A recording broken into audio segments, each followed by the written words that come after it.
या गणेश मंगलमूर्तींनी विनायक भगवंतांनी अवतार घेतला. देवांतक आणि नरांतक नावाचे दोन राक्षस होते त्यांना मारण्याकरता. भाद्रपदात आपण जी चतुर्थी साजरी करतो ती सिंधुरासुराला ठार करण्याकरता भगवंत अवतीर्ण झालेत. तारकासुराला मारले, सिंधुरासुराला मारले आणि मग या मंगलमूर्तींची अशी अधिकारी सामर्थ्याची भावना आहे. असं सामर्थ्य आहे की भगवंत कलेचे उपासक, कलेची देवता आहे. राक्षसाचा वध करावा आणि सुंदर नृत्य करावं माझ्या मंगलमूर्तीने. आता असं म्हटलं की नाही तर आमची तरुण मंडळी म्हणतात, हा गणपती सुद्धा नाचला होता आणि तुम्ही काय आम्हाला म्हणता वरातीत नाचायचं नाही, डीजे समोर नाचायचं नाही. गणपतीने सुद्धा नृत्य केलं होतं. पायी घागऱ्या करीती ऋण झुण नाद स्वर्गी पोचतो गणराज रंगी नाचतो नाचतो. त्याने नृत्य केलं पण ते क्लासिकल होतं. ते आम्ही करतो बाईवाड्यावर या तसलं नाही. आमच्या पोरांना नाही सांगावं लागत, ताल लगेच धरला जातो. पण मला असं वाटतं हे नृत्य खरं आहे. मगापासून बघताय ना तुम्ही हरिपाठाचे संस्कार. मी आले तेव्हा इतका गोड हरिपाठ चालू होता. ही सगळी मंडळी मार्गदर्शनाला आहेत, ही सगळी लेकरं. त्यामुळे असं कुठं बोललं की पटकन म्हणतात मंगलमूर्ती सुद्धा नाचले होते, देवी सुद्धा महिषासुराला मारल्यानंतर तिने नृत्य केलं होतं, मग आम्ही का नाही.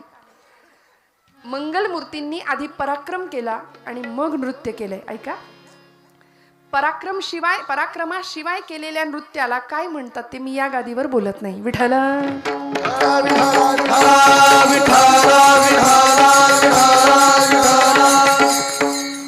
त्यामुळे या सगळ्या उत्सवांमध्ये, सगळ्या भक्तीच्या प्रांतामध्ये सगळ्यात महत्वाची गोष्ट जर कुठली असेल ना, मला आज भगवंतांच्या अवताराचा अभंग घेता आला असता.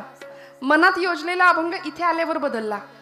असं वाटलं भाव समजून घेऊया आधी. भगवंत अवतार का करतो, अवतार का घेतो, यामागे त्याचं काही वैयक्तिक कारण आहे का? त्यांनी आपल्याला आपलं मानलंय पण आपण त्याला आपलं म्हणायला तयार नाही. आपण मानतो का देवाला आपलं? खरं सांगा, आपण जागे आहात का? आधी सांगा, सगळे जागे आहात का? आपण देवाला आपलं मानतो का? कुठलं?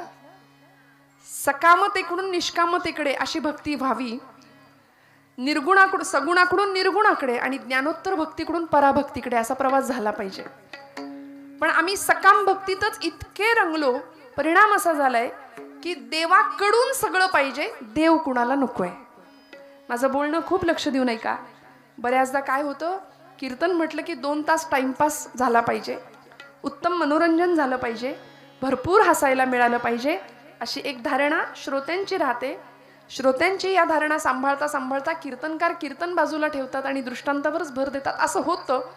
पण तसं न करता सगळे जागेपणे आपण कीर्तन श्रवण करूया. 2 तास, 1.5-2 तास जो काही जीवनाचं कल्याण करण्याकरता मिळालेला वेळ आहे ना, तो प्रपंचातल्या गोष्टी ऐकण्याकरता नाही. शुद्ध अध्यात्म ज्याचा पाया भक्तीचा असला पाहिजे, ज्याने आपलं जीवन उद्धरून जाईल, या एका सन्मार्गाच्या दिशेने आपण वाटचाल करतोय. आपण भाग्यवान आहोत, आपण या मंडपात आहोत श्रोते हो. प्रत्येक जणांनी आपल्या भाग्याचा हेवा करावा. पहिलीच गोष्ट, भारतासारख्या सुंदर देशात आम्ही जन्माला आलोय. आज याची देही याची डोळा पुढच्या पिढ्यांना आम्ही सांगू शकतो की आम्ही रामाला सिंहासनावर प्रतिष्ठित होताना पाहिलंय, आम्ही प्रभू रामचंद्रांची प्रतिष्ठापना होताना पाहिली. अयोध्येला नाही जायला जमलं पण तरी सुद्धा इथून का होईना तो सोहळा आम्ही अनुभवला. आम्ही कुठल्याही पक्षाचे नाही, आधीच क्लिअर केलेलं बरं असतं. आमचा एकच पक्ष आहे, भागवत पक्ष. पण सावरकर म्हणतात, जे जे उत्तम उदात्त उन्नत महन मधुर ते जे चांगलं आहे. रामराय गादीवर बसणं, रामरायांची प्रतिष्ठापना होणं आणि 500 वर्षांचा त्यांचा वनवास संपणं फार गरजेचं होतं, फार गरजेचं होतं. प्रभू रामराय सिंहासनावर बसले, त्यांच्या जागेवर विराजमान झाले. आम्ही भारतवासी खऱ्या अर्थी भाग्यवान ठरलो. आता खबरदार, आता रामाचं गणपतीचं नाव घेणाऱ्यांनी आनंदात राहा, काळजीच नको. कारण मीरा रोडला घडलेलं प्रकरण फार जुनं नाहीये.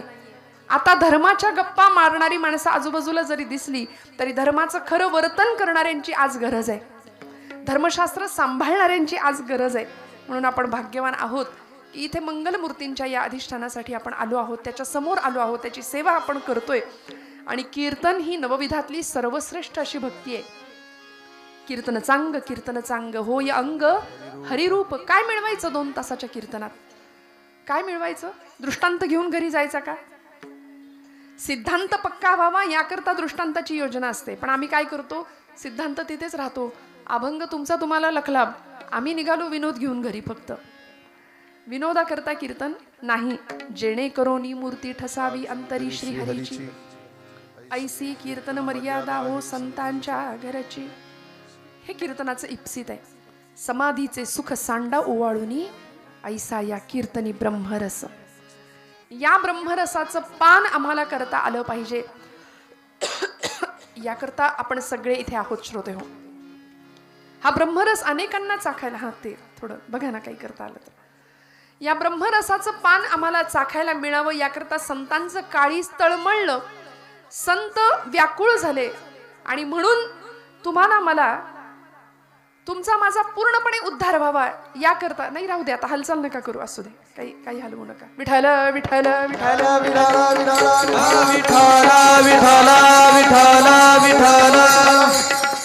म्हणून संतांचं काळीज तळमळलं की नाही. संतांना आम्ही आई म्हणतो, माऊली म्हणतो ना, विश्ववंद्य जगद्वंद्य ज्ञानोबा माऊली.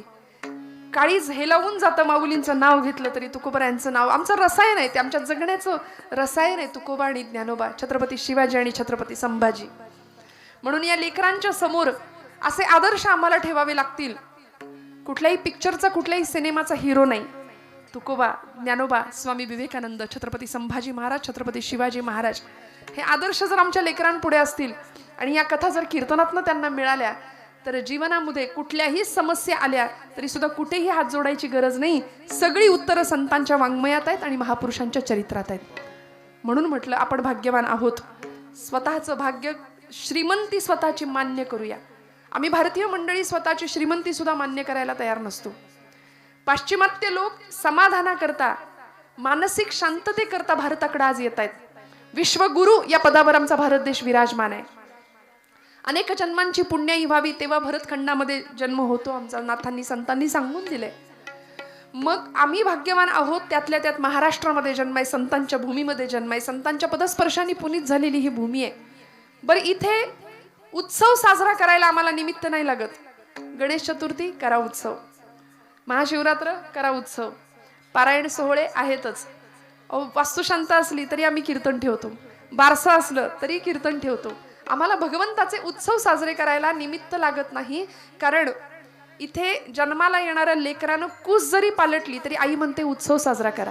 का? ही भूमी उत्सवी आहे. उगवणारा सूर्य नारायण परमेश्वराचं ते साकार स्वरूप आहे. सृष्टीतला सगळ्यात मोठा उत्सव आहे.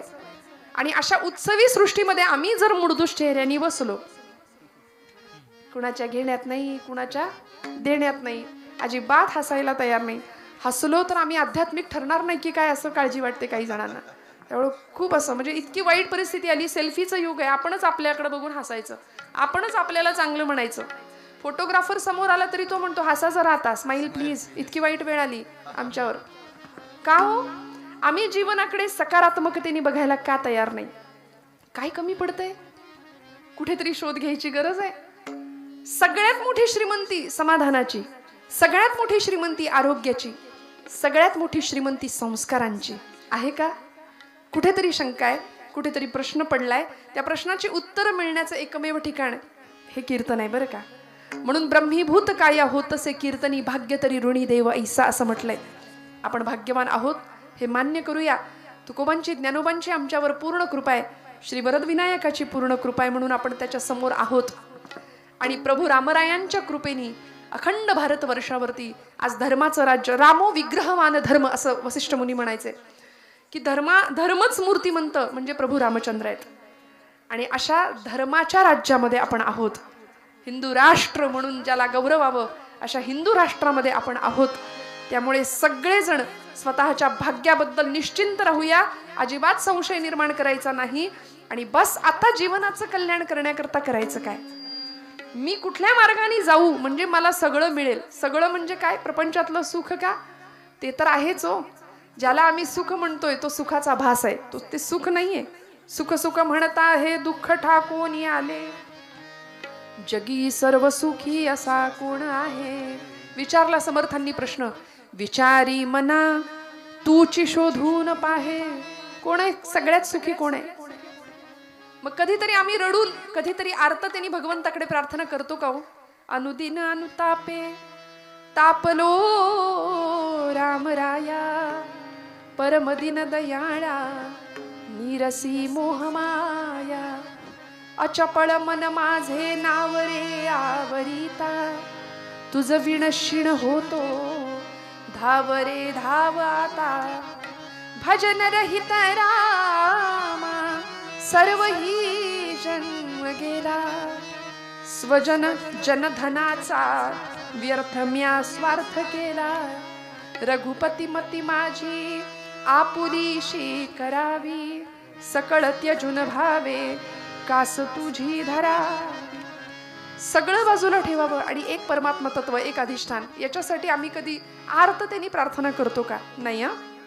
आम्ही आमच्या प्रपंचासाठी रडतो, आमच्या लेकरा बाळांसाठी रडतो, पतीसाठी रडू, कुणी दुखावलं तर रडू, नको त्या गोष्टी लक्षात ठेवू. 25 वर्षापूर्वी अमुक अमुक अमुक पोराच्या लग्नात मला हलकी साडी दिली, काय 25 वर्ष तीच गोष्ट लक्षात ठेवतो आम्ही.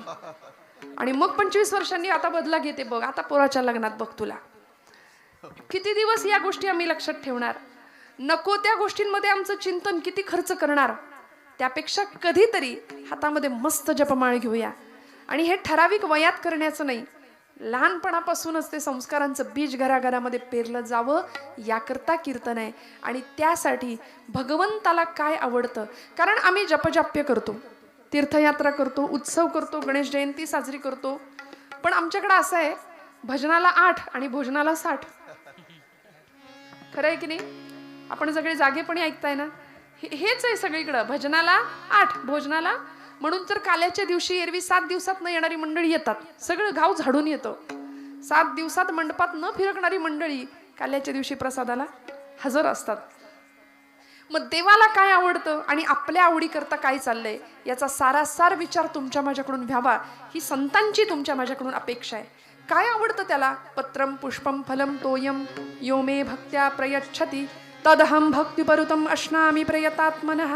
गीतेमध्ये भगवंत स्वतः सांगतात, पत्र पुष्प फल तोय काही द्या म्हणाले, मला काही चालेल. गणपती बाप्पा म्हणतो, मला नुसता निष्ठेने नमस्कार करा. पण तो नमस्कार सुद्धा आम्ही असा करतो, जाता जाता येता येता गणित इंग्रजीच्या पेपरला बरोबर पोरांना देव आठवतो. एरवी नाही, मारुतीचं मंदिर असू दे, गणपतीचं मंदिर असू दे, सकाम भक्ती आहे की नाही आमची. मग त्याला माहिती आहे की माझ्याकडे येणारे सगळे व्यापारी आहेत, खरा भक्त कुणीच नाही. माझ्याकडे सगळे लबाड मंडळी येत आहेत. त्यामुळे असा कुणी ज्ञानोबा असेल का, असा कुणी नामदेव असेल का, जो हट्ट करून मला भरवेल, जो माझ्याकरता रडेल, असा कुणी भक्त आहे का, याची वाट पाहतोय भगवंत. मग आजच्या काळामध्ये खऱ्या अर्थी भगवंत काय घेतो ते सगळं तुकोबराय आजच्या अभंगाच्या प्रथम चरणापासून सांगतात.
अंतरीची घेतो गोडी, पाहे जोडी भावाची.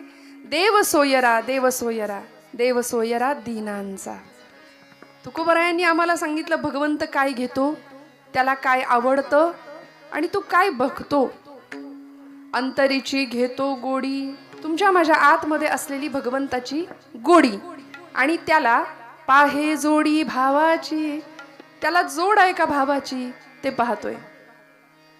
श्रोते हो, एक प्रश्न तुम्हाला जाता जाता विचारणार आहे. महिला वर्ग, आज तुम्ही बहुसंख्य आहात. मी नेहमी एक प्रश्न विचारते, आपण एसटी नी प्रवास करता का? बसता ना लाल डब्यात, एसटी महामंडळ. आता आपलीच आहे एसटी, आहे की नाही? बसले तरी उठ म्हणू शकतो आपण, पण तसं करू नये बरं का.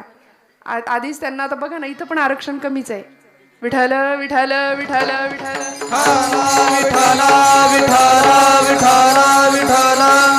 म्हणजे आरक्षण कमी म्हणजे जास्त संख्या महिलांची, असं मला म्हणायचंय. नाराज होऊ नका बरं का, नाही तर तुम्ही म्हणाल एकदा पहिल्यांदा बोलावले आणि एवढं महिलांची बाजू घेतोय, असं नको व्हायला.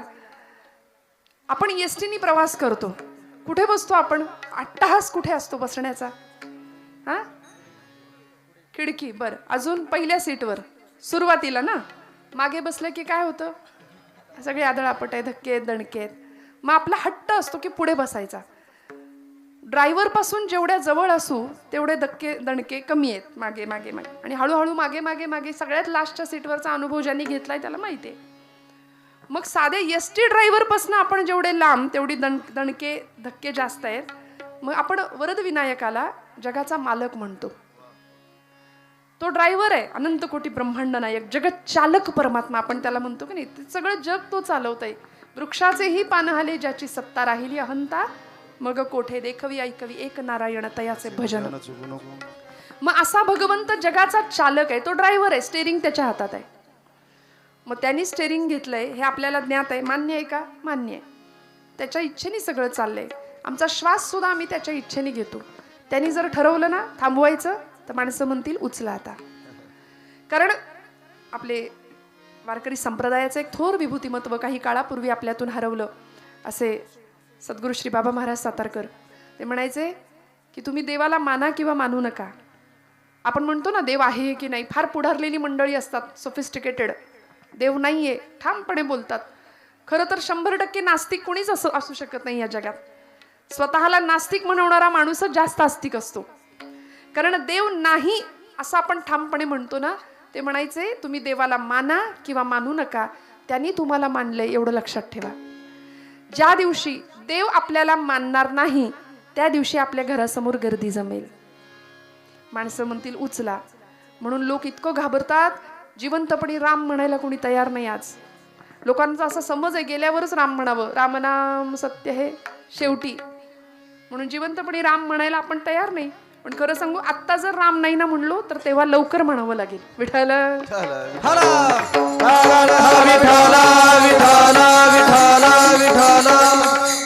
मग त्या जगत चालकापासून, जसं एसटी ड्रायव्हर पासून आपण जेवढ्या जवळ असू तेवढी आदळापट कमी आहे, तसं त्या जगत चालक परमात्म्यापासून आपण जेवढे जवळ असू तेवढे धक्के दणके कमी बसतील आयुष्यात. आणि त्याच्यापासून आपण जेवढे मागे मागे मागे मागे जाऊ ना, लांब जाऊ, तेवढी सगळी आदळापट आहे, लक्षात ठेवा. मग तक्रार नाही करायची. आम्ही तक्रार फार करतो, देवाला बघवलंच नाही, काय रे देवा असंच झालं तसंच झालं, सगळं खापर देवावर फोडतो की नाही. पण भगवंत म्हणतात माझ्या जवळ बसा ना, सद्गुरूंच्या सानिध्यात बसा. मन सद्गुरूंच्या चरणावर, वाणी भगवंत नामामध्ये अर्पण केली, प्रारब्ध ईश्वरावर सोडून दिलं की मग आदळापट नाही, धक्के नाही, दणके नाही, जीवन प्रवास अत्यंत सुलभ आणि सुंदर होऊ शकतो. ही ग्वाही आम्हाला संत देत आहेत. त्यामुळे भगवंताला काय आवडतं? अंतरीची घेतो गोडी. आपल्या अंतःकरणामध्ये भगवंताप्रती किती आवड आहे, मंगलमूर्तीप्रती किती आवड आहे. आज त्याचा दिवस आहे भगवंतांचा, त्याची जयंती आज. देवांतकाला नरांतकाला ठार केलं भगवंतांनी. कश्यप आणि ऋषी आदिती मातेच्या पोटी जन्माला आले. विनायक नाव आहे त्यांचं, महोत्कट विनायक असं म्हणतात आजच्या अवताराला. या मंगलमूर्तींच्या विषयी आमची आवड किती आहे. मी नेहमी सांगते, आपल्याकडे गणपती उत्सव होतो, भाद्रपदात होतो, मंडळांची स्थापना, मंडळामधली भांडणं वाद सगळे आपण जाणून आहात. पण देवाच्या आवडीकरता किती चालतं आणि आपल्या आवडीकरता किती चालतं. याचा बारकाईने विचार करण्याची गरज आहे की नाही. कार्यकर्त्यांना आरती सुद्धा धडपाठ नसते. मी चुकत असेल तर मला सांगा बरं का. डोक्याला टोपी घाला असं सांगावं लागतं. कपाळाला गंध लाव रे बाबा, ते म्हणतं बरमुड्यावरच आरती करेन, जाऊ दे म्हणतो, चालतंय. अरे छान धोतर नेसून आरतीला उभा राहा, छान कपाळाला डोक्यावर शिरस्त्राण घाल, कपाळाला गंध लावून मग गणपती बाप्पा समोर जा. घरामध्ये पाहुणे आल्यानंतर सुद्धा आई म्हणते जरा नीट कपडे घाल. मग हा तर 10 दिवसांकरता तुमच्या माझ्या घरात पाहुणा येतो, मग त्याच्या समोर आरतीला कसं जावं. काही सोपस्कार आहेत की नाही. काय पूजा करावी त्याची. मी मुद्दाम त्याच्या मूर्तीच्या सगुण रूपाचं वर्णन सांगणार आहे, कारण भगवंताला काय आवडतं त्याच्याविषयी आपल्या अंतःकरणामध्ये किती भाव आहे, त्याच्या समोर किती होता हो. सगळं किती संपत्ती ऐश्वर्य गुण रूप काही होता, त्याला कशाशी काही घेणं देणं नाही. माणसं मंदिरं बांधतात पण मंदिरावरती चिरा लावतात शेवटी, आहे की नाही. परवा एका गृहस्थानी एका देवस्थानला पंखे दिले, गिफ्ट भेट दिले ट्रस्टला, आणि ते पंखे लागले हॉलमध्ये. माझं कीर्तन सुरू झालं आणि तो माणूस आला ज्यांनी पंखे दिले होते. तो आला आणि त्यांनी सगळे पंखे पटापट बंद करून टाकले. सगळे चलबिचल झाले, गरम व्हायला लागलं. सगळ्यांनी वर बघितलं, पंखे बंद. मला नाही राहवलं. शेवटी कीर्तन झाल्यावर त्याला म्हटलं, का रे बाबा दादा पंखे का बंद केले तू. तो म्हणाला, हे पंखे या देवस्थानला मी दिलेत. प्रत्येक पंख्यावर म्हणाले माझं नाव लिहिलंय. ते मध्ये जागा असते ना गोल, मग ते जर फिरत राहिले तर माझं नाव कोण वाचणार. मग काही वेळ का होईना जरा थांबले पंखे, लोकांनी बघितलं, माझं नाव दिसलं असेल लोकांना. अशी आमची दिखाव्याची भक्ती आहे.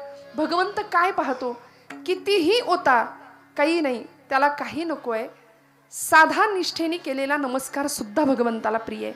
मग अशी भगवंताची मूर्ती सगुणाची, आता वरदविनायक सगुण रूपाने तुमच्या माझ्या समोर आहे. पण तो भगवंत कसा आहे.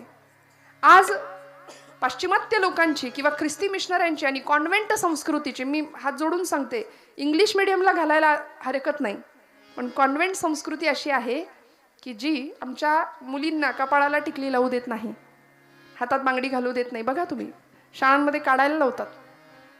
हे कॉन्व्हेंटमध्ये होतं बरं का. इंग्लिश मिडियमच्या आपल्या जर शाळा असतील ना तर तिथे असं घडत नाही. त्यामुळे त्यांचं ब्रीदच आहे ते. आपल्या पोरांना सांगतातच, तुमचा देव दगडाचा बुडतो पाण्यात, आमचा देव लाकडाचा पाण्यात बुडत नाही. हे लहानपणापासून पोरांच्या डोक्यावर बिंबवलं जातंय, अत्यंत लहानपणापासून. त्यामुळे धर्मांतर असू देत आणि आपल्या धर्माविषयीची स्वाभिमानाची वृत्ती ती कमी होते. मग मुलांची करावंसं वाटत नाही देवधर्माचं काय. मी माझ्या पदरचं नाही सांगत, गणपती बाप्पाला एलिफंट गॉड म्हणण्या इतपत मजल गेली आहे या लोकांची. मारुतीरायाला मंकी गॉड म्हणतात. आम्ही कुठे आहोत, आम्ही जागे नाही आहोत याचा अर्थ. आमचं हित कशात आहे, या हिताच्या ठिकाणी जागे राहा. तुकोबराय म्हणले होते, आपुलिया हिता जो असे जागता धन्य माता पिता तयांजिया. खरं हित आम्हाला जपावं लागेल. त्यासाठी भगवंताला काय आवडतं याचा विचार करावा लागेल. बघा तुम्ही, अगदी पटकन सांगून पुढे जाते. सगुण पूजा आम्हाला संतांनी दिली की नाही, भावानी करायची. सगुणाचे आधारे निर्गुण पाविजे निर्धारे. आम्हाला निर्गुण उपासना जमत नाही, अवघड आहे. माऊलींनी ती केली निर्गुणाची उपासना. समाधी तत्वाचा स्पर्श झाला. आम्हाला जमेल का समाधी घ्यायला. आता जर सांगितलं चला बसा समाधीला, एवढं सोपं आहे का. कुणी दार लावून घेतलं बाहेरनं कडी तरी आम्हाला गुदमरतं आतमध्ये. आम्ही काय समाधीच्या गप्पा मारणार. पण आळंदीला जावं, कडकडून माऊलींना मिठी मारावी. का हो, निर्गुण तत्व साधलं, परब्रह्म स्वरूपात विलीन झाले. आज माऊली म्हटलं तरी आमचं अंतःकरण हे लावतं, डोळ्यात पाणी येतं. का, कारण विश्वाचे आर्त माझ्या मनी प्रकाशले, अवघेची झाले देह ब्रह्म. सगळ्या जगाचं दुःख स्वतःच्या हृदयाकडे घेतलं ज्ञानोबांनी. आणि एवढंच नाही, जे खणांची व्यंकटी सांडू असं आगळं वेगळं उदात्त मागणं सुद्धा मागितलं. मागणारा तेवढ्याच ताकदीचा होता, देणारा सुद्धा तेवढ्याच ताकदीचा होता. इतकं सुंदर मागणं जगाच्या पाठीवर कुणीच नाही मागितलं. काय भक्तीची परिसीमा असेल ज्ञानोबांच्या. त्यामुळे स्वतः निर्गुण उपासना केली आणि तुम्हाला मला सोपं दिलं. हरिमुखे म्हणा, हरिमुखे म्हणा, पुण्याची गणना. सोपं दिलं की नाही. काय ठाईचं बैसोनी करा एक चित्त, आवडी अनंत आळवावा. बास म्हणले, कुठं जंगलात जायची गरज नाही. येथ मनाचा मारून करिता, इंद्रिया दुःख न देता, येथे मोक्ष असे आयता श्रवणाची. माऊली म्हणते, कुठेही मन मारायची गरज नाही, कुठेही इंद्रियांना दुःख देऊ नका, जंगलात जाऊ नका, भगवे कपडे परिधान करा, रुद्राक्षांच्या माळा, भस्माचे पट्टे, काही करायची गरज नाही म्हणले. यातलं घरात प्रपंच करा उत्तम.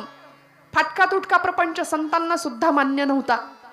आपण काय करतो, तुकोबरायांचं वचन ऐकतो, पण त्यातली एकच ओळ लक्षात ठेवतो, जोडून या धन उत्तम व्यवहारे, आणि त्याच्या पुढची ओळ उदास विचारे वेच, इकडे लक्ष देत नाही आपण. आपण फक्त पहिलं पै गाठी मारून सगळा पैसा सेव्हिंगला, काहींनी तर पूर्वीच्या काळी जमिनीत पुरायचे, आणि ते मग आज सांगेन उद्या सांगेन असं करून तिथंच राहायचं, ते पुढच्या पिढीला मिळायचंच नाही. निदैवाचा परिवरी लोह्या रुतलिया आहाती सहस्रवरी, वरी बैसोनी उपवास करी दरिद्री, जे ज्ञानोबांनी दृष्टांत लिहिलाय की त्याच व्यक्तीचा पोरगा पुढच्या काळामध्ये शिळ्या भाकरीचे तुकडे जिथं धन पुरून ठेवलंय ना तिथंच तोडतो. राहिलं ना सांगायचं राहून गेलं, जमवलं आणि शेवटी इथंच राहिलं. मी नेहमी सांगते, आपण असे बांधावर उभे राहतो, येणाऱ्या पाहुण्याला म्हणतो ते झाड दिसतंय का, तिथपर्यंत सगळं या पठ्ठ्याचं आहे माझं. तो डोंगर दिसतोय का, तिथपर्यंत जमीन सगळी आपली आहे. ती धरणी माता हसते आपल्यावरती, म्हणते याचा पंजा सुद्धा हेच म्हणायचा, याचा आजा सुद्धा हेच म्हणायचा, आणि हा सुद्धा हेच म्हणतोय, हे सगळं माझं. मग भगवंताला काय द्यायचं यातलं? सगळं जर घेऊन जायचंय, सगुणाची पूजा आम्हाला भगवंतांनी, आम्हाला संप्रदायाने, आमच्या परंपरेने दिली आहे. मग त्या सगुण पूजेमध्ये भगवंत कसा आहे? आज मंगलमूर्तींचं ध्यान करूया आपण, त्यांचा दिवस आहे आज. शास्त्राने मंगलमूर्तींची प्रतिमा, किंवा जशी आत्ता मूर्ती एक नाही वरदविनायकाची, तशी सांगितली आहे. छान मांडी घालून बसलाय, एक पायासावरती आहे भगवंतांचा. हां, स्थिर बुद्धीचं ते लक्षण आहे बरं का, खूप लक्ष देऊ नाही का. त्याचंच आसन स्थिर असू शकतं ज्याची बुद्धी स्थिर आहे. आमची बुद्धी 10 ठिकाणी फिरते, है की नाही.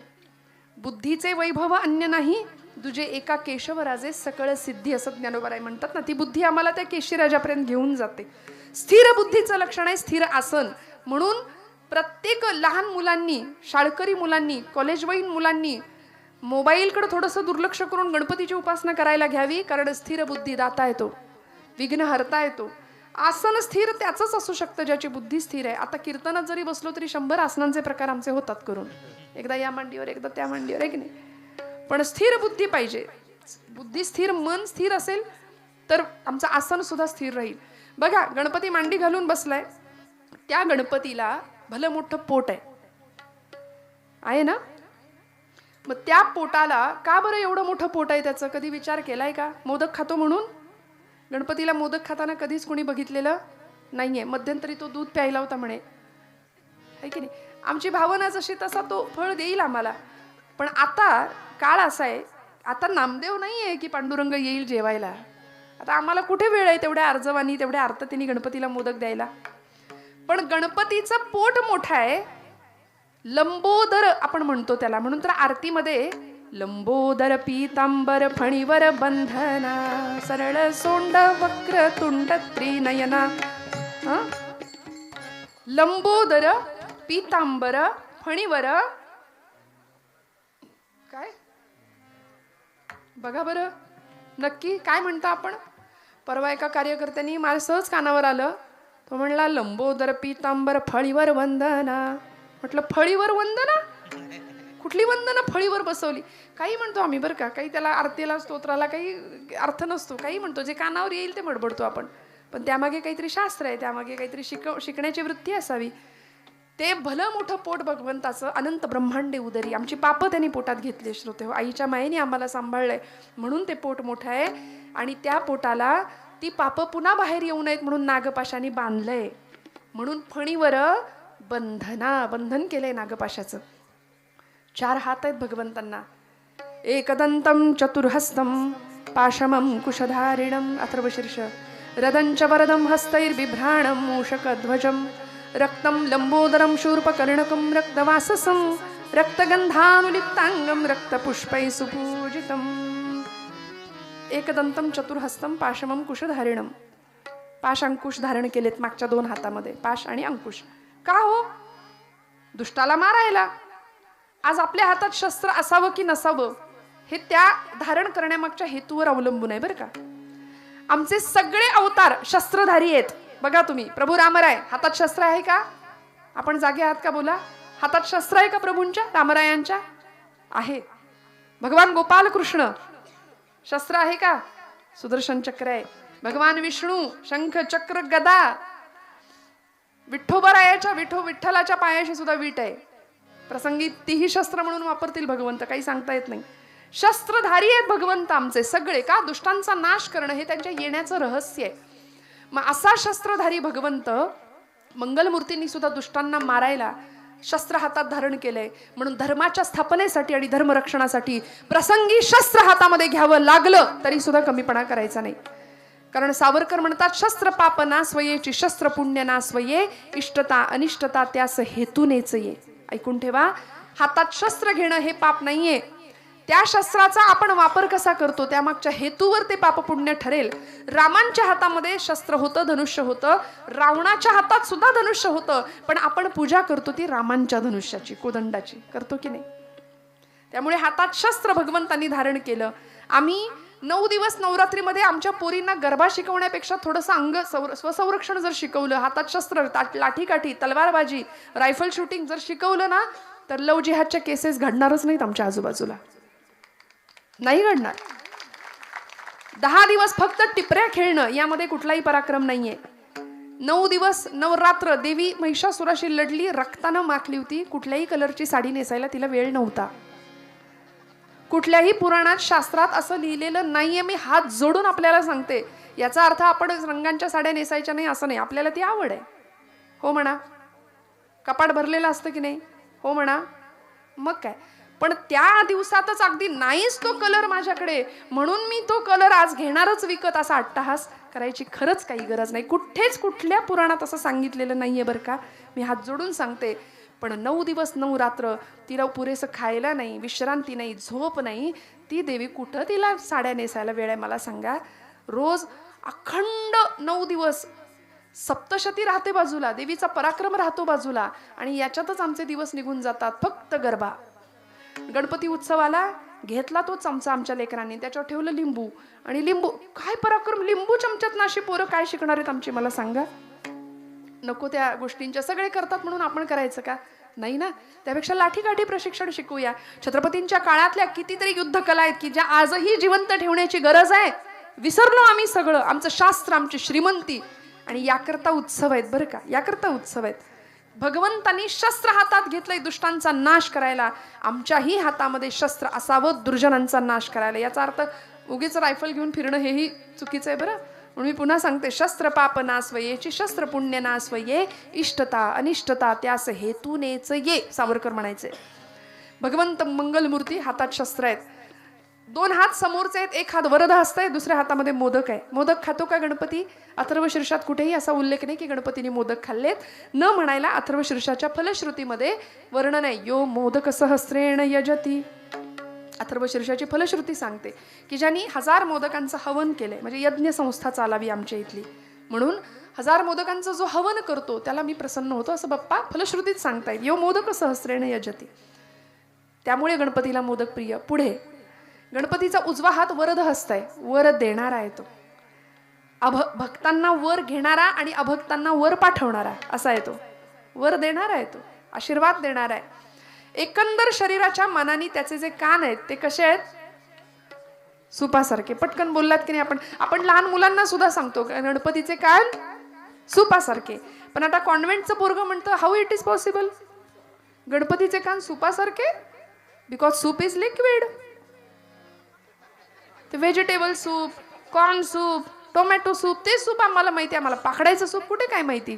आता हे प्रदर्शनात मांडाव्या या वस्तू. अशीच वेळ आली की नाही. आता मिक्सर आले, ग्राइंडर आले, फूड प्रोसेसर आले, आता सूप जातं, सगळं गेलं. परवा एका मुलाला म्हटलं जातं माहितीये का? ती म्हणली जातं? कुठे जातं, काय जातं? आमच्या बहिणाबाई खानदेशातल्या म्हणायच्या, अरे घरोट घरोट वाण्या बामनाचं जातं म्हणायच्या. त्याला घरोट म्हणायच्या. त्या खानदेशात शब्द आहे, ज्याच्यातून येतं पीठ त्याले जातं म्हणू नये, असं म्हणायच्या त्या. त्यामुळे काय संस्कृती, काय श्रीमंती. जुन्या मंडळींना विचारा, जुन्या बायकांना, काय सुंदर. कुठेही व्यायामाची मग गरज नव्हती. आता धुणं पिळायला घेतलं तरी मनगट चमकतंय आमचं. का हो? सगळं यांत्रिक युग आलंय की नाही. मग व्यायामाची हौस नाही, वेळ नाही तेवढा. म्हणून जुन्या बायका आणि जुनी मंडळी सहज 100 क्रॉस करत होते. सहज बोनस लाईफ मिळायचं त्यांना. आता 60-70 आयुर्मर्यादा. पण आपण सगळे भाग्यवान आहोत की ही श्रीमंती आपली. गणपतीचे कान सुपासारखे. पोरांना सांगता आलं पाहिजे, बाबा सूप म्हणजे ते सूप नाही, पाकडायचं सूप आहे की ज्या सुपामध्ये काय गुणधर्म आहे सुपाचा. जनी निंद्यते सर्व सोडून द्यावे, जनी वंद्यते सर्व भावे. सार आहे ते टाकून द्यावं, सार आहे ते जवळ करावं. हा सुपाचा गुणधर्म गणपती बाप्पा सांगतात. गुरुचरित्रातली एक ओवी आहे. हालविसी कर्ण युगुले, तेथून जो का वारा उसळे, तयाचे निमाते विघ्नपणे, विघ्नांतक म्हणती तुझा. नुसते कान हलवले तरी त्या वाऱ्याने विघ्न पळून जातात देवांच्या. असा मंगलमूर्ती आहे. सोंड मोठी आहे, वक्रतुंड म्हटलंय त्याला. सोंड मोठी किंवा वाकडी सोंड म्हणून वक्रतुंड नाही, तर वक्रांतुंड यती इति वक्रतुंड. हा वाकड्या गतीने जाणाऱ्या माणसांना सरळ करतो तो, म्हणून तो वक्रतुंड आहे. एकंदर शरीराच्या मानाने त्याचे डोळे कसे आहेत? कसे आहेत? सूक्ष्म आहेत. बघा, बारीक डोळ्याची माणसं फार चतुर असतात. फेस रिडिंग आपल्याकडे शास्त्र आहे, चेहरा पाहून जातक सांगणं, नाही का. सूक्ष्म डोळे ज्याचे असतात ना, तो दूरदृष्टीचा माणूस असतो. सूक्ष्म बुद्धीचं लक्षण आहे ते. गणपती बाप्पा सूक्ष्म तऱ्हेने आम्हाला बघायला शिकवतात जगाकडे. आणि अशा पद्धतीने भगवंतांच्या पायाशी जो बसलाय तो कोण आहे? कोण आहे की नाही? मूषक म्हणतात त्याला. संस्कृत मध्ये उंदराला किंवा मूषकाला आखू असं म्हटलंय. जसं तो मूषक वाहन आहे तसं त्याला आखू वाहन असं सुद्धा म्हटलंय. आखू या शब्दाचा अर्थ आहे माया, आणि उंदीर हे मायेचं प्रतीक आहे. मग माया कुठे घ्यायची? डोक्यावर घ्यायची नाही. संसारामध्ये गणपती बाप्पा सांगतात माया पायाशीच राहू द्या, कारण मायाधीनम जगत सर्वम. हे सगळं जग मायेच्या अधीन आहे. आम्ही सगळे मायेच्या प्रभावाखाली आहोत. त्यामुळे माया पायाशीच ठेवूया, कारण कुरतडणं हा मायेचा स्वभाव आहे. उंदराचा स्वभाव सुद्धा चंचल, कुरतडणं हा उंदराचा स्वभाव आहे. तशी माया आम्हाला कुरतडते बरं का. हे माझं, ते माझं, ते माझं असं करता करता करता ज्यांच्यासाठी डोळ्यात आसवा आणतो तीच मंडळी, तोच मुलगा ज्याच्यासाठी रक्ताचं पाणी करावं, हाडाची काढ करावी, जीवाचं बाबा तुम्हाला सगळंच माहिती आहे माझं, रान करावं, हे सगळं करावं. आणि तोच मुलगा 60-70 ओलांडल्यानंतर बापाला म्हणतो आता इथं काही उपयोग नाही तुमचा, तुम्ही नसलात तरी चालतंय, असलात तरी काही फरक पडत नाही. कुत्र्यांना सांभाळतील, त्यांच्यावर प्रेम करतील, बेडवरती कुत्री नेतील, अगदी इतकं त्यांचे लाडकोड करतील, पण आई वडिलांना सांभाळायची वृत्ती नाही. मग हे सगळं कधी अनुभवायला येतं? जगाने दिलेलं नाकारले पण वाट्याला येण्यापूर्वी सावध होऊया आणि आपलं कोण आहे याचा विवेक करूया. तुकोबराय सांगतात कोण आहे माझं अभंगाचं दुसरं चरण. देव सोयारा, देव सोयारा, देव सोयारा, देव सोयारा, देव सोयारा, देव सोयारा, देव सोयारा, देव सोयारा, देव सोयारा, देव सोयारा, देव सोयारा, देव सोयारा, देव सोयारा, देव सोयारा, देव सोयारा, देव सोयारा,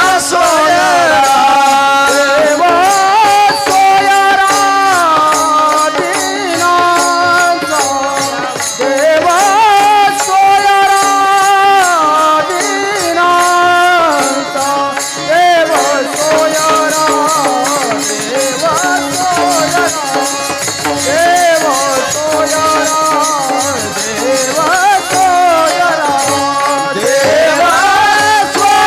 सोयारा, दीनांचा देव सोयारा, दीनांचा देव सोयारा, देव सोयारा, देव सोयारा, देव सोयारा, देव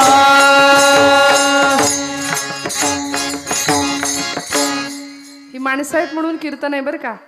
उगीच मी म्हटलं मगाशी की मी कीर्तन केलं असा अहंकार होऊ शकतो, पण ह्या मंडळींशिवाय सेवा होऊ शकत नाही. जोरदार टाळ्या वाजवा सगळ्या गायक वादकांसाठी. काय महाराजांची नावं सांगाल तुम्ही? हा, हरिभक्तीपरायण रमेश महाराज, हा हरिभक्तीपरायण रमेश महाराज देशमुख, हरिभक्तीपरायण प्रवीण महाराज, हरिभक्तीपरायण निखिल महाराज. जोरदार टाळ्या वाजवाल. मला मान्य आहे याच्यामध्ये वेळ जातो, आपण सगळे नको म्हणतायत, लोक आम्हाला लिस्ट देतात आधीच, ही नावं घ्या, त्यामुळे नामापेक्षा नावासाठीच कीर्तनाला आलोय की काय असं वाटतं. विठ्ठल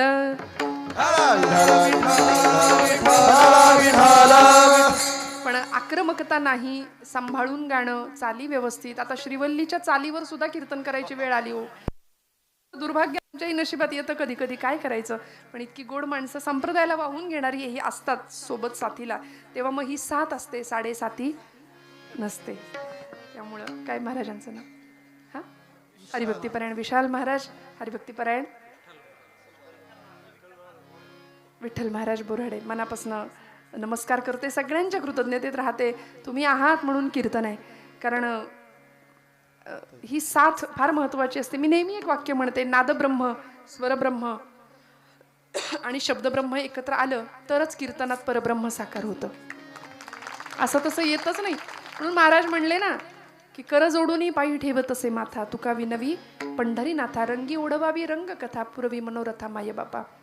रंगदेवता कीर्तनात यायची असेल, सगळ्यांचा सहभाग आणि सगळ्यांनी मनापासून सेवा देणं फार गरजेचं असतं.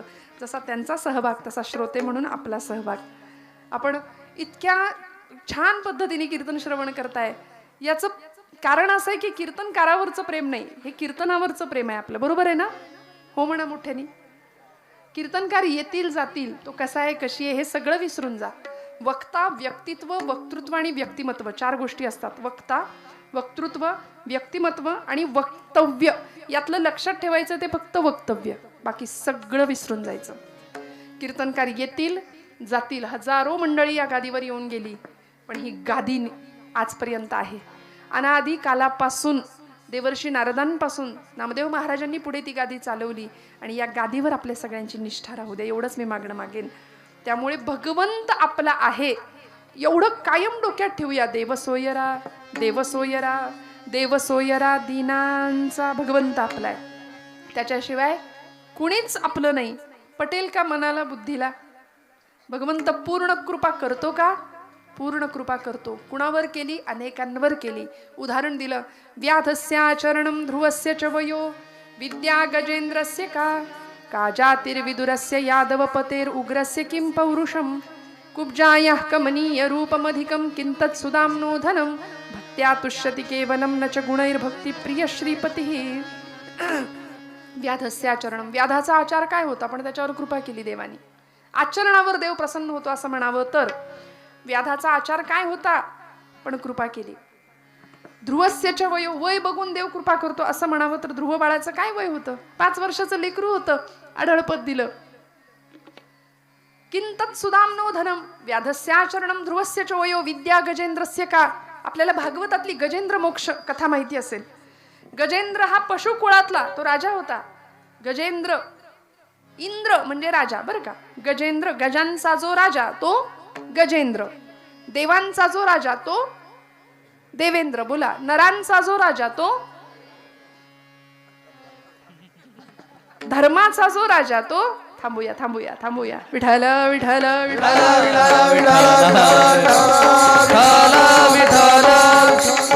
त्या गजेंद्राला सुद्धा भगवंतांनी मोक्ष दिला.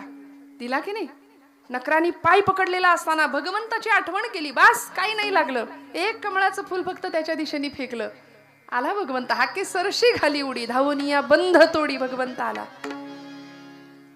का जातिर्विदुरस्य यादवपतेर उग्रस्य किं पौरुषम. जात कुळ बघून देव कृपा करतो असं म्हणावं तर विदुरांची जात काय होती? दासीपुत्र होते की नाही. पण भगवंतांनी काय केलं हो? शिष्टाई करता आले होते. कुठे? कौरवांच्या राजसभेमध्ये यायचं होतं. दुर्योधनाला अक्कल शिकवायची होती. बाबा रे युद्ध करू नको, ऐक माझं. पण ऐकलं नाही ना त्यांनी. सुईच्या टोकावर मावेल एवढं सुद्धा साम्राज्य पांडवांना देऊ देणार नाही म्हणले. जा काय करायचं ते कर. पांडव भगवंत खूप समजावून सांगतायत, अरे बाबा ऐक माझं, नको युद्ध, 5 गावं मावतील एवढी जमीन दे आणि मोकळा हो. नाही, शिष्टाई करता आलेले भगवंत. दुर्योधनाने भरपूर पाहुणचार करायचा ठरवला होता, पण भगवंत म्हणतात चलो विदुर घर जाये उधोजी, चलो विदुर घर जाये उधोजी, चलो विदुर घर जाए उधोजी, चलो विदुर घर जाए उधोजी, चलो विदुर घर जाये उधोजी, चलो विदुर घर जाये उधोजी, चलो विदुर घर जाए उधोजी, चलो विदुर घर जाए दुर्योधन का मेवा त्यागे दुर्योधन का मेवा त्यागे विदुर की कन्या पावे चलो विदुर घर जाए उन्होंने चलो विदुर घर जाए चलो विदुर घर जाए चलो विदुर घर जाए विदुरानं कण्या वाढल्या तरी चालतील म्हणाले, पण जायचं विदुराकडे. विदुर पत्नी सुशीला छान पाहुणचार करावा भगवंतांचा. का जातिर्विदुरस्य यादव पतेर उग्रस्य किं पौरुषम. उग्रसेन यादवाचं पौरुष काय होतं, पण मथुरा जिंकली, कंसाला ठार केलं भगवंतांनी. मारलं की नाही कंसाला? कंसाला मारलं ना, जागे आहात ना सगळे. कृष्णाने कंसाचा वध केला. मथुरेमध्ये आले गोकुळ सोडून, सगळ्यात पहिलं काम केलं ते कंस वध केला. आमचे गुरुजी सुद्धा लहानपणी शाळेत असताना मला सांगायचे, गणित सुटायचं असेल तर आधी कंस सोडवला पाहिजे. बरोबर ना? कृष्णाने आधी कंसाला सोडवलं, पुढची गणित सगळी आपोआप सुटली. कंस सुटला, मग त्याचं सगळं जे राज्य होतं ना मथुरेचं, ते भगवंत घेऊ शकत होते की नाही खरं सांगा? गादीवर बसले असते, त्यांना कोणी काही म्हटलं नव्हतं, पण औदार्याचा राजा, त्यांनी सगळं दिलं उग्रसेन यादवांना. मुकुट चढवला, वृद्ध झालेल्या उग्रसेनांच्या काही दिवसातनं मोकळं केलं. काय परंपरा होती, बापाला कैदेत टाकायचं आणि स्वतः सिंहासनावर बसायचं. हीच परंपरा सगळी राक्षस लोकांची आहे बरं का. त्यामुळे भगवंतांनी उग्रसेनाला सगळं देऊन टाकलं. का जातिर्विदुरस्य यादव पतेर उग्रस्य किं पौरुषम कुब्जाया कमनीय रूपमधिकम किंतत् सुदाम्नोधनम. कुब्जेचं रूप काय पाहिलं, रूपवान व्यक्तीवर देव कृपा करवतो असं म्हणावं तर कुब्जा 3 ठिकाणी वक्र होती, वाकडी होती, म्हणून तिला कुब्जा नाव पडायचं, कुरूप. मथुरेमध्ये आले, चंदन हातात होतं, तिच्या कंसाला लावायला निघाली होती. भगवंतांकडे पाहिलं, तिथंच थांबली, बघत राहिली, त्रिभुवनाचं सौंदर्य पाहत राहिली, मदनाच्या पुतळ्याला बघत राहिली. आणि भगवंतांनी तिला हाक मारली, हे सुंदरी.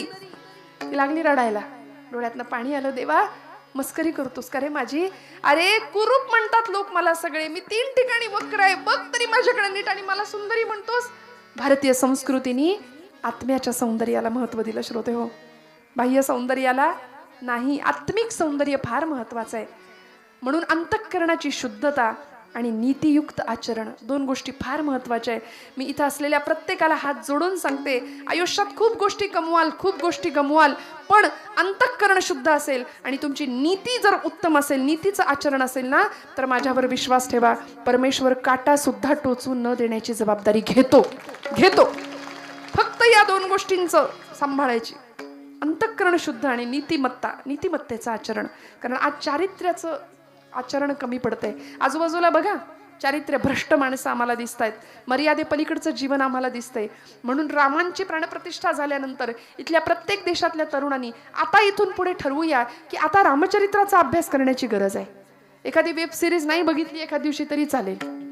ते डबडं प्रत्येकाच्या हातात आहे, झोपताना उशाला लागतंय, त्याशिवाय झोप नाही लागत आहे.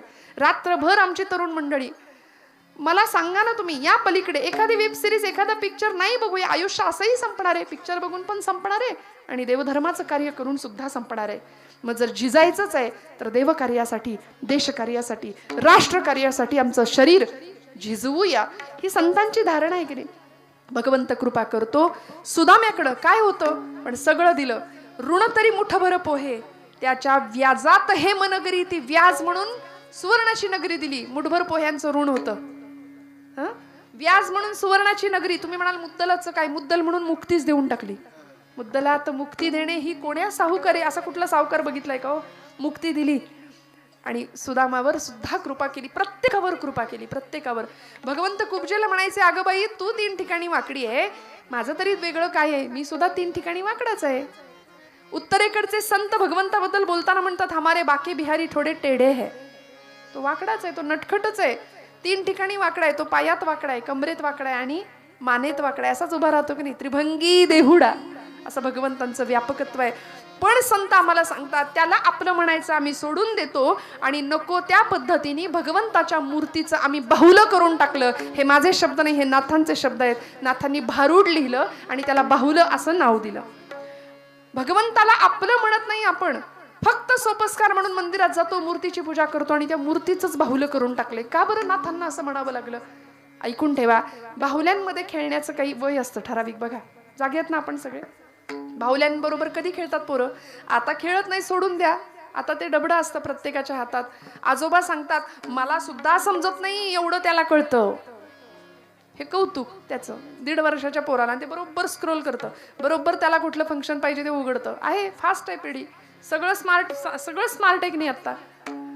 पण आम्ही कुठल्या शब्दाचं, कुठल्या गोष्टींचं कौतुक करावं याचं तारतम्य मोठ्यांनी ठेवणं फार गरजेचं आहे. होतं काय माहितीये का, आम्ही आपल्या लेकरांना सांगतो विठ्ठल विठ्ठल विठ्ठल विठ्ठल विठ्ठल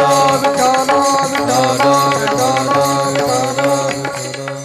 आम्ही आपल्या लेकरांना सांगतो की हे तुझं आहे बरं का. आपल्या सगळ्यांचं लक्ष आहे विठ्ठल विठ्ठल विठ्ठल विठ्ठल. आता लक्ष आहे सगळ्यांचं. आपण आपल्या पोरांना सांगतो ही एखादी वस्तू, साधं खोड रबर इरेझर असतो, शाळेत नेताना त्याला म्हणतो हे तुझं आहे, कुणाला द्यायचं नाही.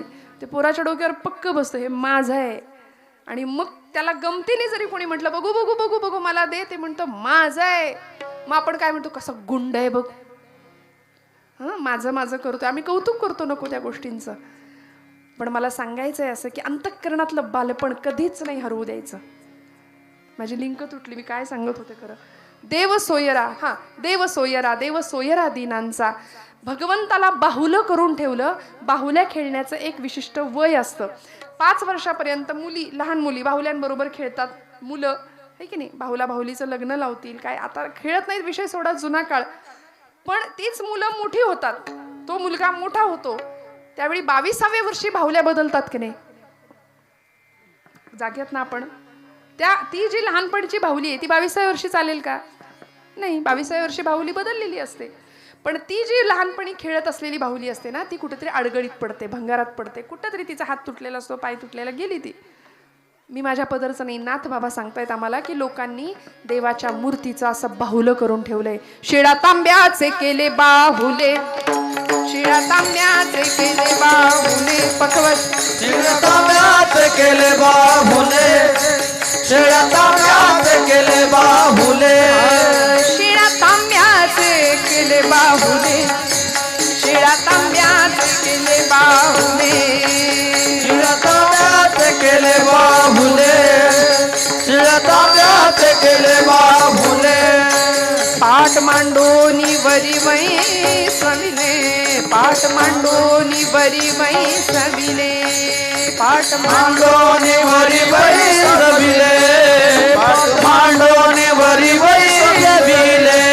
गंधाक्षता झाकोळीले, गंधाक्षता झाकोळीले, या जनासी वेळ लागले, या जनासी वेळ लागले, या जनासी वेळ लागले, या जनासी वेळ लागले, या जनासी वेळ लागले, वेळ लागले, वेळ लागले. शिळा तांब्याचे केले बाहुले, शिळा तांब्याचे केले बाहुले, शिळा तांब्याचे केले बाहुले, शिळा तांब्याचे केले बाहुले. या जनासी वेळ लागले. नाथांनी सांगितलं बाहुलं बनवून टाकलं मूर्तीचं. अहो, कुठे आम्ही जास्वंदीची फुलं त्याच्या सोंडेच्या छिद्रात लावतोय, उदबत्त्यांचा जोडगा कुठे नक्की कुठे ठेवतोय, लावतोय, काही तारतम्य नाहीये. पण छान पद्धतीने सगुणाची पूजा करावी. आमची घरची पूजा सुद्धा अशी असते, एकदाच वस्त्र ओढायचं, सगळे स्विमिंग टँकमध्ये आल्यासारखे ते घंगाळात येतात एकत्र, एकदाच बुचकळून काढायचं. मग तो गंध नेमका डोळ्यात जातोय, नाकात जातोय की आणखी कुठे जातोय. एवढा वेळच नाही आमच्याकडे. आहे का आमच्याकडे वेळ? नाहीये. मला वेळ नाही हे जगात सगळ्यात खोटं वाक्य आम्ही पटकन बोलून मोकळे होतो. खोटं वाक्य आहे बरं का हे, जगातलं सगळ्यात खोटं वाक्य आहे. मला वेळ नाही. किती द्यायचंय देवाला तरी गा ऐसे करी. माऊली सांगते, यया आठा प्रहरा माझारी, मोटके निमिष भरी दे तुझाच. बास, निमिष भरी द्यायचंय. डोळ्याची पापणी झाकणं आणि उघडणं याला जितका वेळ लागतो त्याला निमिष म्हणतात बरं का. सेकंदाच्या पेक्षाही कमी काळ आहे हा. मग तेवढंच फक्त द्या म्हणाले. तेवढी आठवण जरी माझ्या भगवंताची तुम्ही काढली ना तरी तो येईल, तो तुम्हाला सांभाळेल. फक्त अंतःकरणात भाव असू दे, त्याच्याविषयी अंतःकरणात प्रेम असू दे. मग तो काय करतो आपल्यासाठी? तिसरं चरण. आपुल्याच वैभवे, आपुल्याच वैभवे, आपुल्याच वैभवे, आपुल्याच वैभवे, आपुल्याच वैभवे, आपुल्याच वैभवे, आपुल्याच वैभवे, आपुल्याच वैभवे, डोंगरावे निर्मळे, डोंगरावे निर्मळे, डोंगरावे निर्मळे, डोंगरावे निर्मळे. देव सोयरा, देव सोयरा, देव सोयरा, देव सोयरा, देव सोयरा, देव सोयरा, देव सोयरा, देव सोयरा. आपुल्या वैभवे शृंगारावे निर्मळ. भगवंत इतकी काळजी घेतो की तुमचं आमचं वैभव किंवा शोभा वाढवतो, शोभा होऊ देत नाही. अर्थ कळला मराठी भाषेचा तर बघा. त्यामुळे भगवंताला आपलं म्हणणं फार गरजेचं आहे, त्याला आपला सोयरा म्हणणं फार गरजेचं आहे. कारण त्याच्याशिवाय आपलं कुणी नाही हे ठाम मनावर बिंबवावं आणि त्याला काय आवडतं ते त्याला द्यावं. त्याला काय आवडतं? त्याला त्याचं नाम आवडतं. बोला विठोबा रखुमाई. टाळी वाजवा, भजन करा, सुंदर भजन करा सगळ्यांनी म्हणा. विठोबा रखुमाई. बोला बोला, आवाज येऊ द्या सगळ्यांचा. विठोबा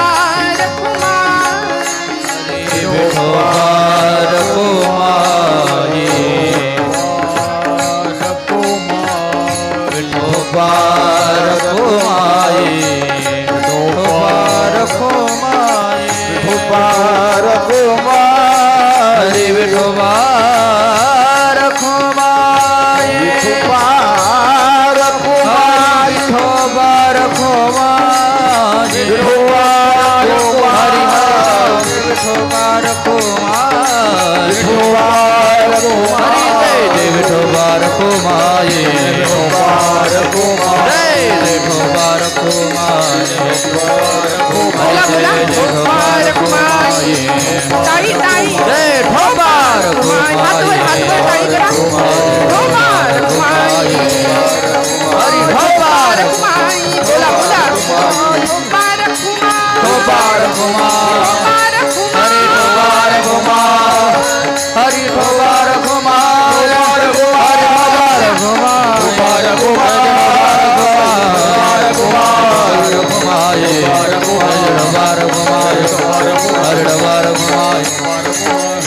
ठोबा हात सुद्धा वर गेले नाही आमचे पूर्ण, है की नाही? इतकी टाळाटाळ आम्ही करतो. वाजव की नको, वाजव की नको. परवा तर असं म्हणजे आपलं इथलं नाही सांगत बरं का, आमचं स्वभाव आहे. आम्ही नारदांच्या गादीवर असतो ना. देवर्षींचा काय गुण आहे? इथलं तिकडे, तिकडचं इकडे. त्यामुळे आम्ही इथलं तिथे कधीच नाही सांगत. पण आपण सगळे अत्यंत सुंदर कीर्तन ऐकताय, नाम सुंदर घेताय. काय शेवटी सोबत न्यायचंय मंडळी. काही क्षण मिळतात आयुष्याचं सार्थक करण्याकरता, ते क्षण इथे आहेत, या मंडपात आहेत. त्यामुळे मोकळ्या मनाने आणि मोकळ्या गळ्याने घ्यावं. उगीच आम्ही आपलं विठोबा रखुमाई जोरात म्हणणार आणि असं नाही. अशी लबाडी देवाला कळते. त्यामुळे मोकळ्या मनाने गायचं, मोकळ्या आनंदाने. वारीमध्ये माणसं आजारी पडत नाहीत. दगड काट्या कुट्यातनं, पावसातनं, उन्हातनं, चिखलातनं तुडवत नाचत जातात की नाही. कुठलं टॉनिक घ्यायला लागतो, पण मस्त तब्येत ठणठणीत राहते की नाही. त्यामुळे भगवंत काय काय देतो याची लिस्ट तर तुकोबरे आम्हाला देतातच. आपुल्या वैभवे शृंगारावे निर्मळ. भगवंत भक्ताची शोभा होऊ देत नाही.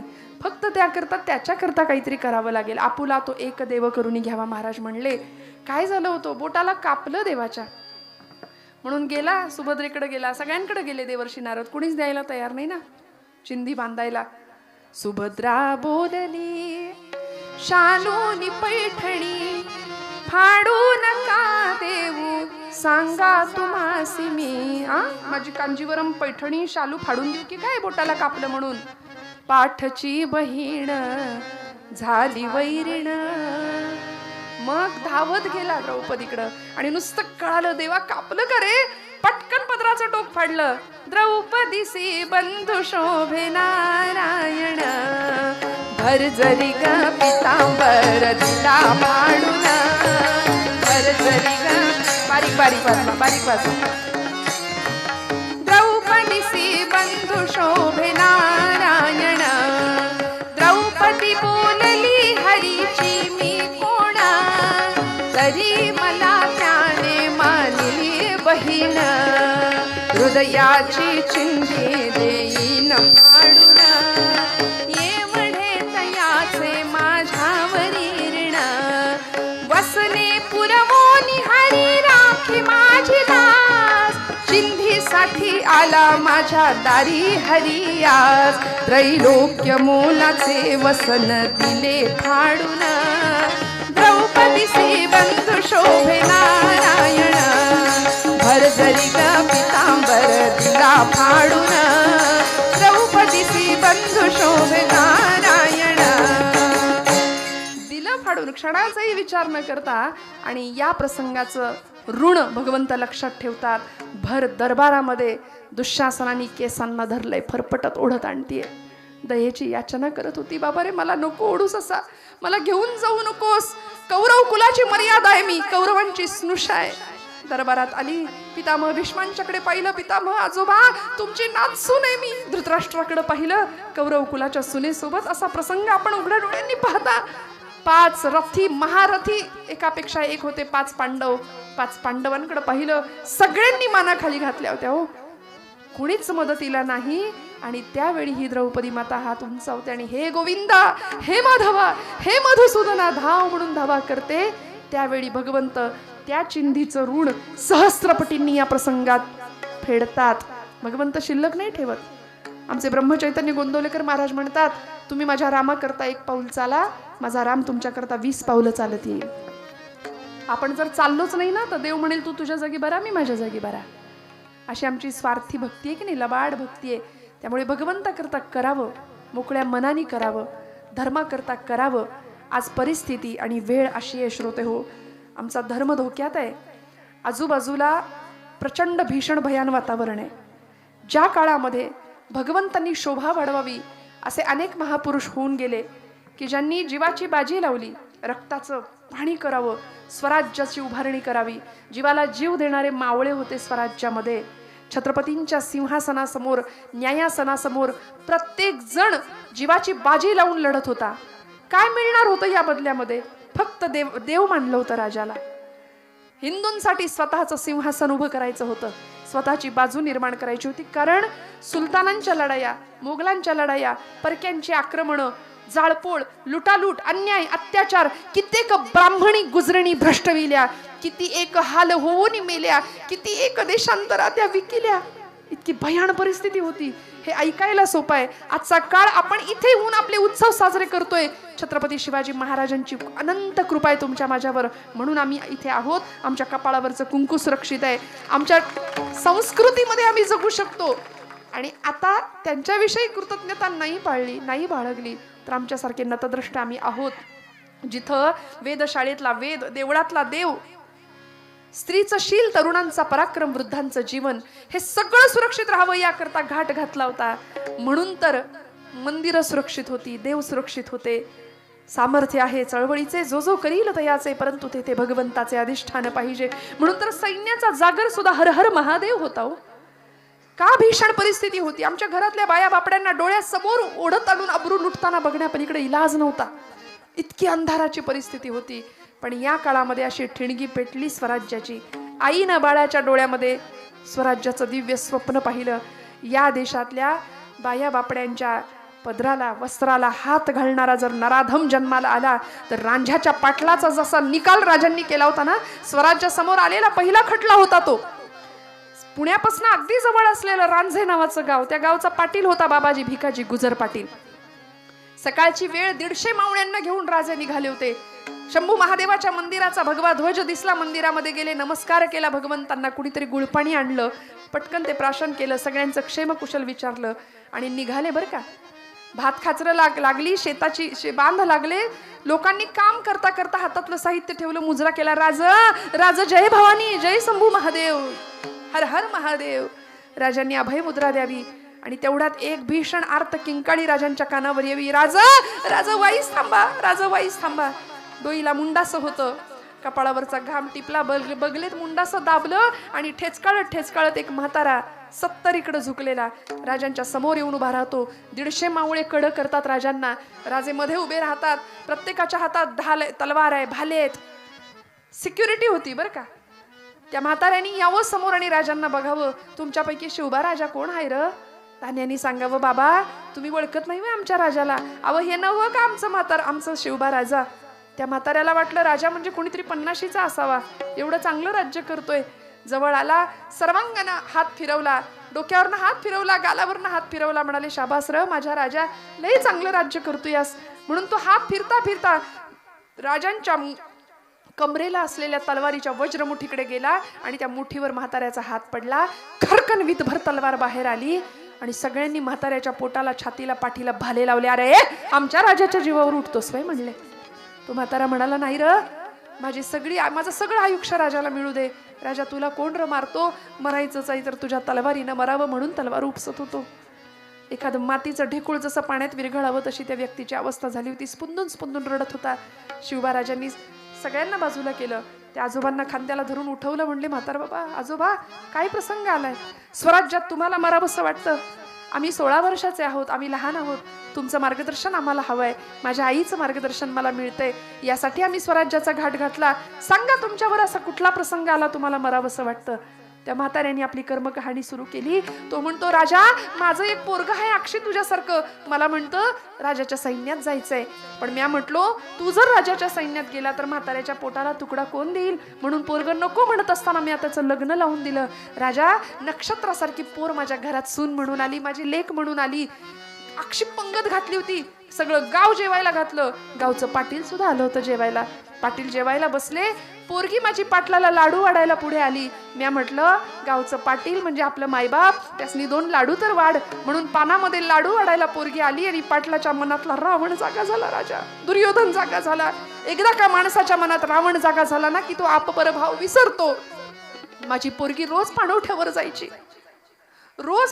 जायची. मला सांगायची, बाबा पाटील माझ्याकडे वाकड्या नजरानं पाहतात. मी सांगायचो, पोरी पाटील म्हणजे आपलं मायबाप, कुणाच नाही तक्रार करणार, काळजी करू नको. पण एका दिवशी पाटलांनी विश्वासघाताने तिला बदनाम केलं. राजा असा मलिन देह पतीच्या संसारात नेण्यापेक्षा रातोरात डोहात उडी टाकून तिने आपलं जीवन संपवलं. दुसऱ्या दिवशी सगळी माणसं पाणवठ्यावर जमली. मी माझे बैल जोडी घेऊन गेलो होतो. बघितलं तर राजा पाणवठ्यावर काहीतरी तरंगत होतं. तो देह दुसरा तिसरा कोणी नव्हतो, माझी पोरगी होती, माझी सून होती. राजा पोराला वेड लागलं. अरे याच्यापेक्षा मोगलाई लईच बरी. हे ऐकलं मात्र आणि तळपायाची आग मस्तकाला गेली राजांच्या. आणि सांगितलं, तान्ह्या पाटलाला संध्याकाळच्या तासाचे टोल पडण्याच्या आत मुसक्या बांधून घोड्यावर उलट टाकून लाल महालाच्या चौकात आणा. 16 वर्षाचं वय होतं माझ्या राजाचं, 16 वर्षाचं. आजोबांना सोबत घ्या, लाल महालाच्या चौकात आणा. आणि त्याच दिवशी तान्हाजी मालुसरे तलवारीची मूठ दिंडी दरवाजावर आपटली. पाटील हायसा का घरात? पाटील मस्तीत होता, मशगुल होता. अरे हा, आम्ही राजाला मानत नाही म्हणे, आम्हाला बादशाहनं वतनदारी दिली, आम्ही बादशाहचे गुलाम, आम्ही वतनदारी दिली, बादशाहने आम्हाला वतन दिले, आम्ही त्याला राजा मानतच नाही म्हणले. 2-4 हात झाले. तानाजींनी पाटलाला उलट घोड्यावर टांगलं, मुसक्या बांधून आवळून लाल महालाच्या चौकात उभं केलं. म्हातारा बाबा शेजारी आहेत. न्यायासनावर राजे बसलेत. किती वय आहे? फक्त 16. स्वराज्याच्या समोर आलेला पहिला खटला मी तुम्हाला सांगते श्रोते हो. पहिला खटला काय होतं? न्यायासन. आता जर अशी केस झालीच, एकतर ती केस उघड येत नाही. मला भाटे काकांनी सांगितलंय काय घडतायत घटना या आजूबाजूला.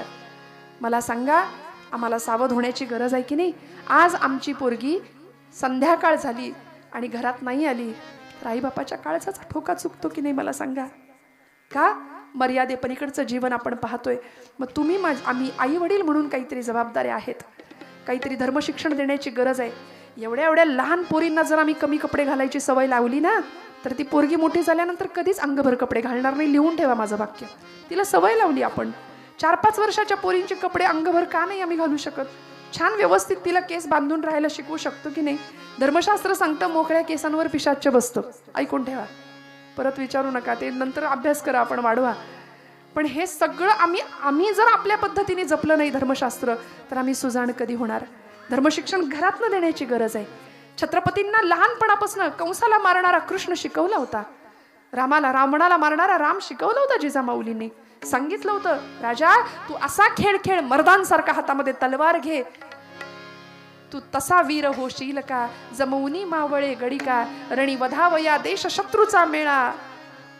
बाळा, अशी अंगाई आईनं गावी लेकरासाठी. तो काळ होता, विलक्षण काळ होता. शिवबा राजांचं पहिलं न्यायासन 16वं वरीस आमच्याकडे कसं असतं? 16वं वरीस वाटलंच मला, एवढं बोलून सुद्धा तुम्ही उत्तर देणार मला. आता घरी जाऊन आपली दृष्ट काढायची छान. 16वं वरीस आता काय बोलाल? 16वं वरीस मोक्याचं आहे, लक्षात घ्या. टर्निंग पॉइंट आहे तो आयुष्यातला. धोक्याचं कसं म्हणता तुम्ही? झाल्या म्हणी भरपूर झाल्या, आता बास, पुन्हा पुन्हा नाही बोलायच्या. जो जिता वही, हेच ते म्हणू नका, तेच मी सांगतेय. आता कशाला 1000 वर्षापूर्वी तो लुटेरा आला होता, ते फुटकं येऊन आमच्या इथलं सगळं घेऊन जायचे प्रयत्न त्यांनी केले. आक्रमणं झाली. इथलं सोनं, इथलं ताग, इथला नीळ, इथलं लोखंड, लाखोंच्या संख्येत पुस्तकं जाळली आमची या लोकांनी. नालंदा तक्षशिलासारखी विद्यापीठं 6-6 महिने पुस्तकं जळत होती. श्रोते हो, ऐकून ठेवा. इतकं ज्ञान होतं आमच्या भारतीय संस्कृतीमध्ये.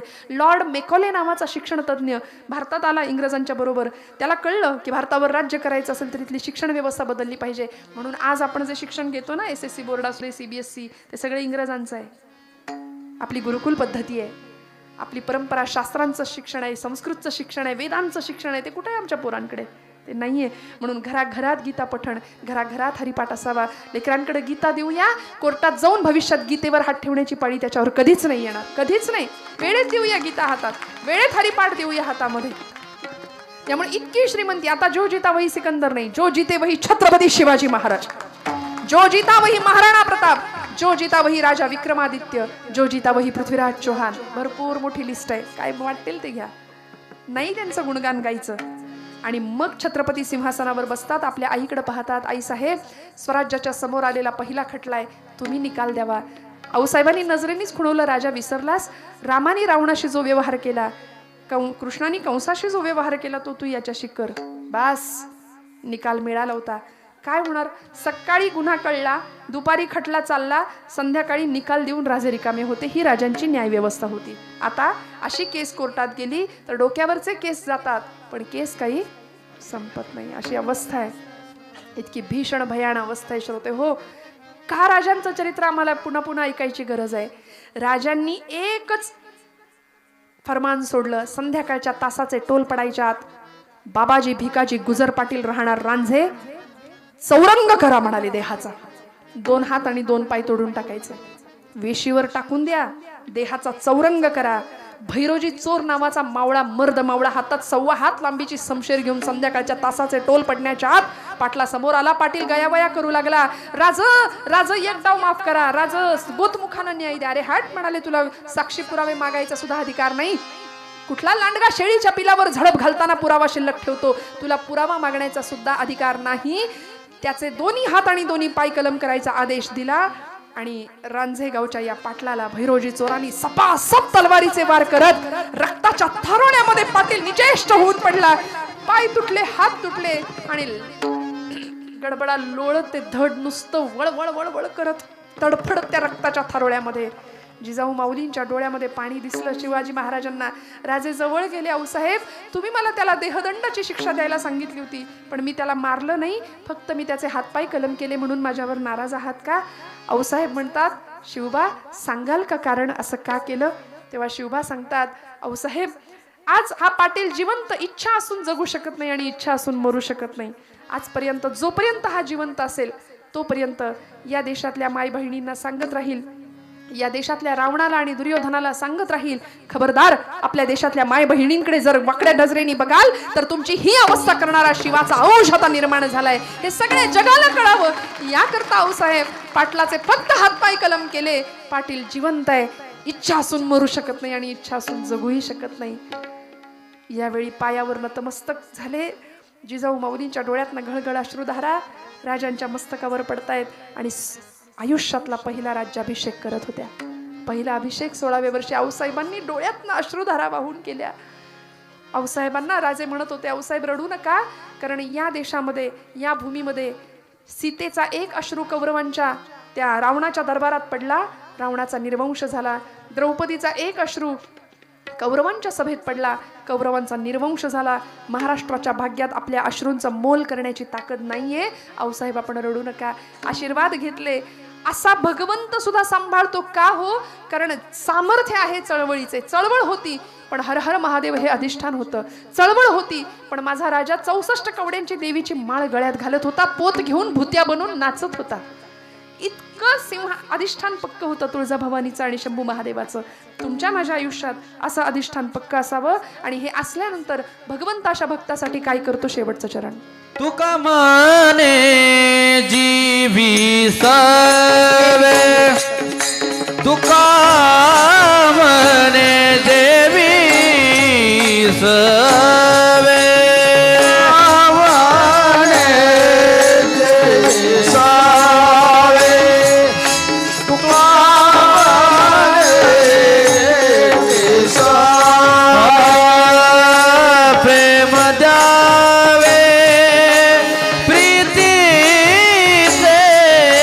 प्रेम द्यावे प्रीतीचे, देव सोयरा देव सोयरा देव सोयरा देव सोयरा,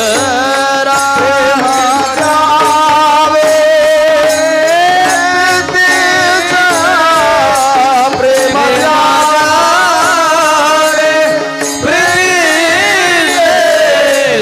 सोयरा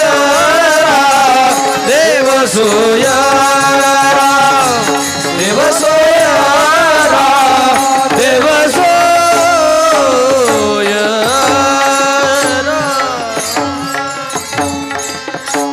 भैरवी नंतर घ्या. नाही. तुका म्हणे जीवी स्वयं, प्रेम द्यावे प्रीतीचे, देव सोयरा देव सोयरा देव सोयरा, विनाचा तजरे अभिमान, जान गुनियन को तजरे अभिमान, तजरे अभिमान, जान गुनियन को गुण की सेवान, मान अवमान, तजरे अभिमान, तजरे अभिमान, तजरे अभिमान.